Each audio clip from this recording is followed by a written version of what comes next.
Um, Last week we talked a little bit about self-confidence. Today I got a new topic for you. So before we get started, we're going to do a little exercise. Okay. So, you know, don't come over yet. Alright, so, in a minute I'm going to say go. You're going to come over the paper. On the other side of the paper is going to be a grid box. In each box was a number, starting with 00 and going all the way up to 99. What I want you to do is to put an X with a small thing out, starting with 00, we're going to 01, and 02, and 03. Okay? Most people can get up to about 25 to 40. Okay? You're going to have 1 minute to do this. Is anyone available to walk for 15? So, hold on just a second. Let me get my stopwatch ready.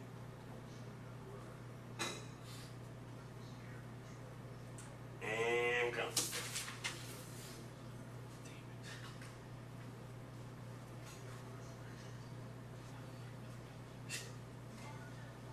Ten seconds has passed. 10 minutes.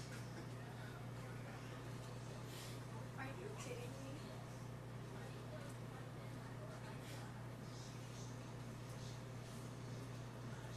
$25 seconds has passed.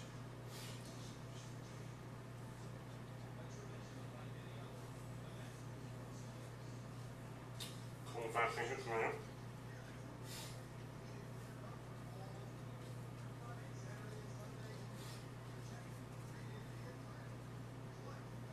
$15 seconds left.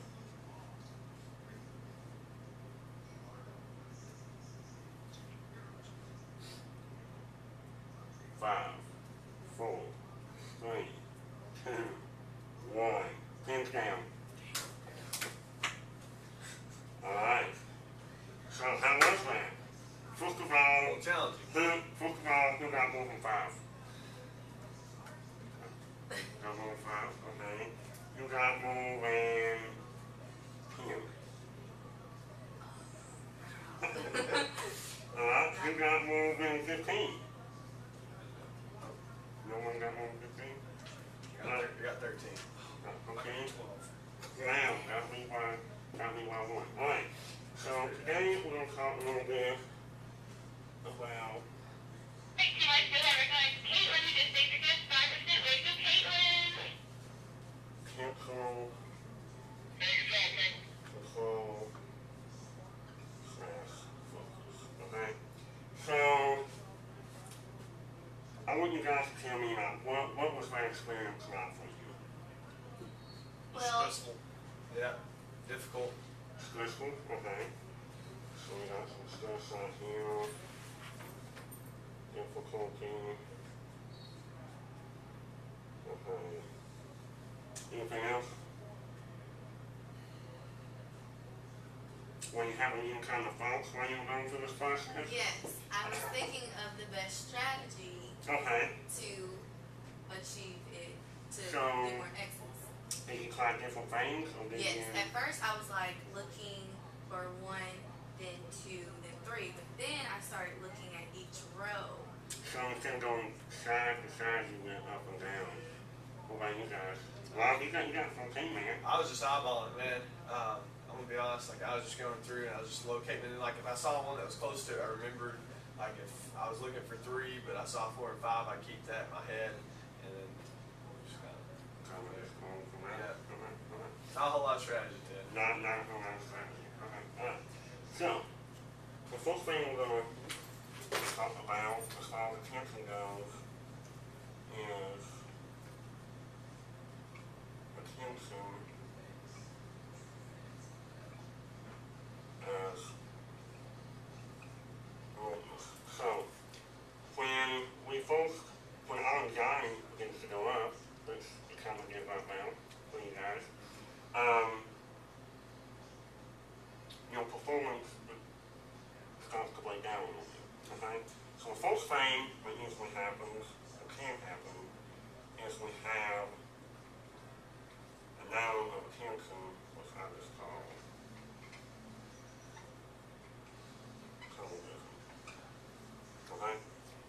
this example, it's actually good because you want to kind of be focused in on what you're looking at. But I know Matt, you play wide receiver, right? Rob, you're middle linebacker, and Diane, you play tennis, right? Right. So can you give me, first of all, when I say attentional control, what I'm talking about is being able to focus on relative cues in the environment.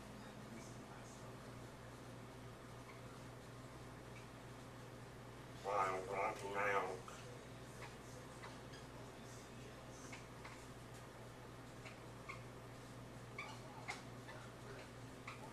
the relevant stimuli. So can you give me a gameplay scenario of when this will be the case, when you would want to block out your relevant stimuli? Or can you name me something? What is your relevant stimuli? So for me, I mean, an example would be shooting a free throw. Like if it was the last seconds of a game, and you know you're at the free throw line, you've got all that irrelevant stimuli. Oh, so it would be like the fans booing, yelling. Fans booing. That's a good one. Yeah. Fans booing. Okay. Diane. You know, with tennis, there are multiple people playing on the court, some other courts, so having to block out the other games that are going on while you're doing your game. Trash talk from other players.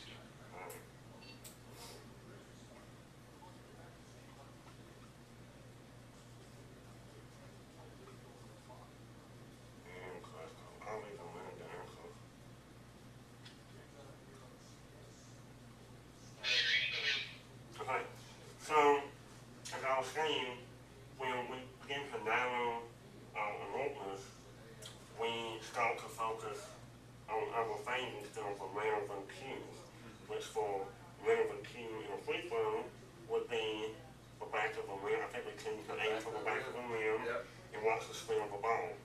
Now tennis, I'm not as familiar with, so what are some of the relevant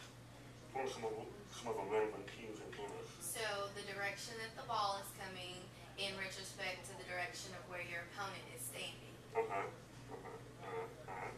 So the next, what kind of happens after the color vision is you have a conscious awareness of processing. So what this is really trying to say is, going back to your basketball example, what is something that all basketball players know how to do? Good, exactly. So, can you kind of see what happens if our anxiety goes up and we begin to focus on trying to control those processes? So if we're trying to focus on the basketball, dribbling the basketball, when we're not going to have our eyes down the court if we're the point guard. We're not going to be able to see the play that's coming in from the coach. Alright? So, fourth thing is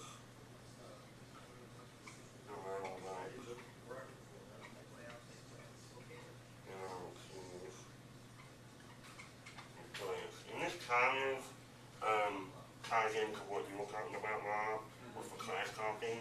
That could be considered a threat, I guess.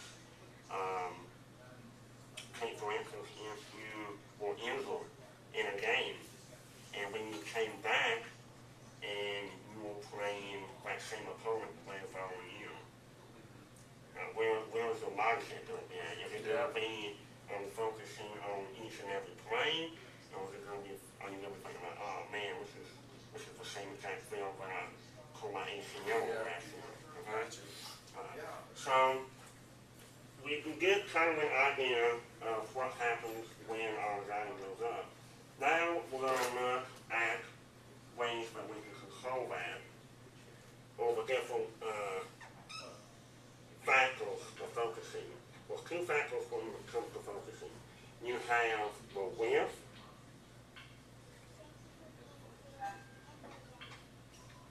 okay, so you have the width, and you have the direction. So I'm going to split this into 4 quadrants. So the width is going to be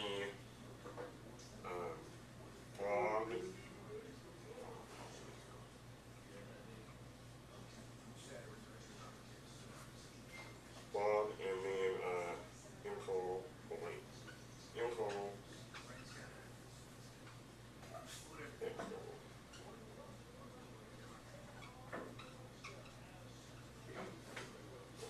So you have broad, narrow, external, internal, okay? So the narrow and broad is the width, the direction is internal, or it's going to be external. So, if I am broad and I am external,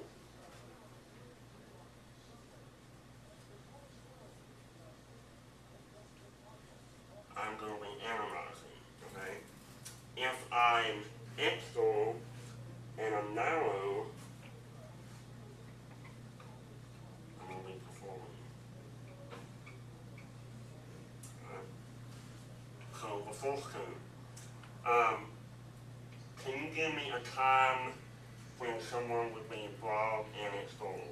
So, and I'll give you a hint. You guys play football. Think of the old Madden games. Madden 2009, Madden 2010. What do they have? They have like a little cone for the quarterback. Okay. Okay? So one example of broad external focus would be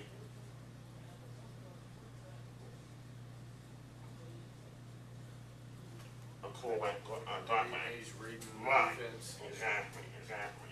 So he's broad because he's reading the defense and he's external for that reason as well. Okay, so can you give me an example of performing when you be narrow and external? That'd be more like when he locked onto the receiver and he was going like Going. to pass. And then with the receiver, After the catch. having to catch the ball, okay?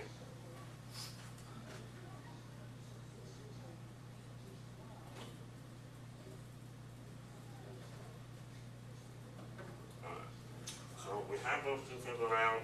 Next we're gonna move to an internal broad perspective, okay? So internal broad is,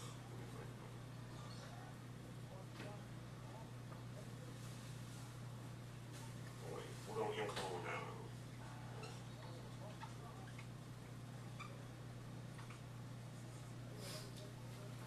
So internal now is when we're inside of our hands, okay? Alright?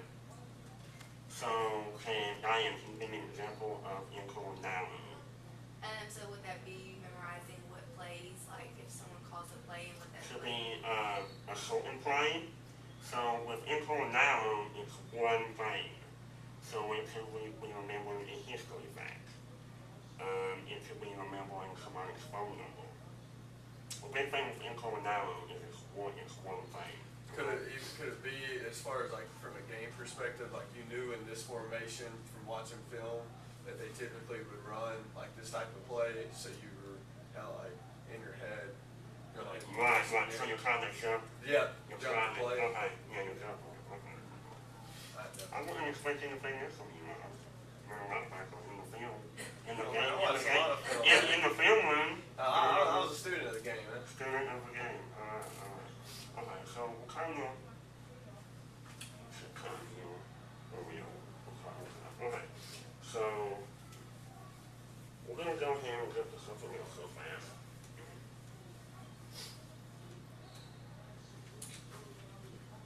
So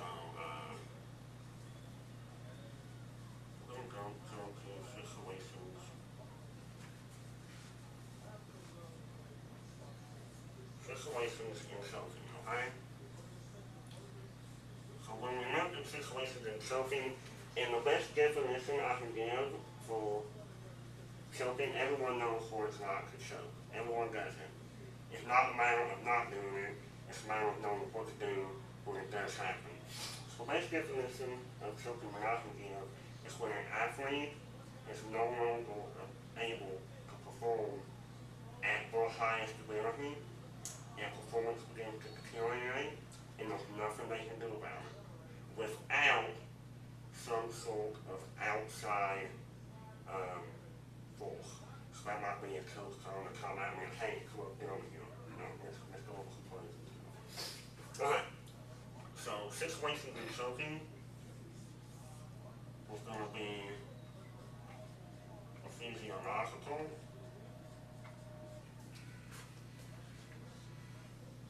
and the intentional.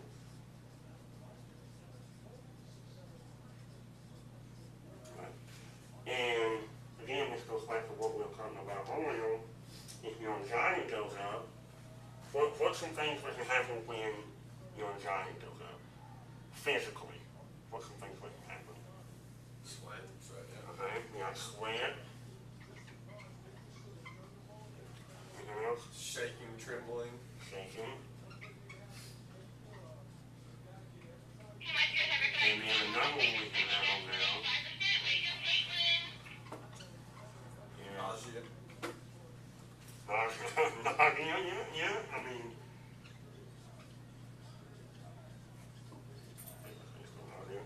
Okay.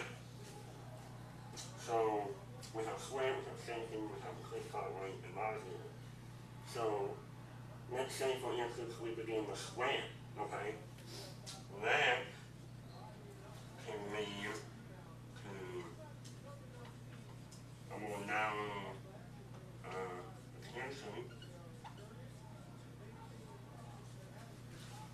It can also lead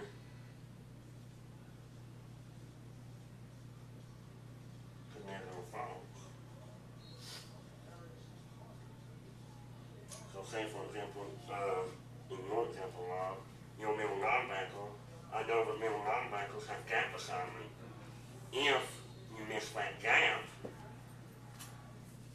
when you go back to the huddle, you may not be thinking about the next play. And you're the middle linebacker, you're the one that's supposed to be calling the plays. Yeah. I think, right? Yes, sir. Alright. And all this kind of just creates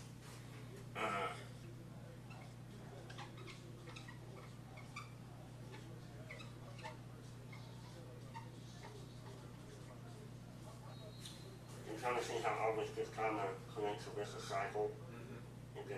It doesn't really matter which one stalls, it just matters if we're able to eliminate it. So, for a great example, we don't want to just stall with great focus, which I'm swinging all in, not doing okay.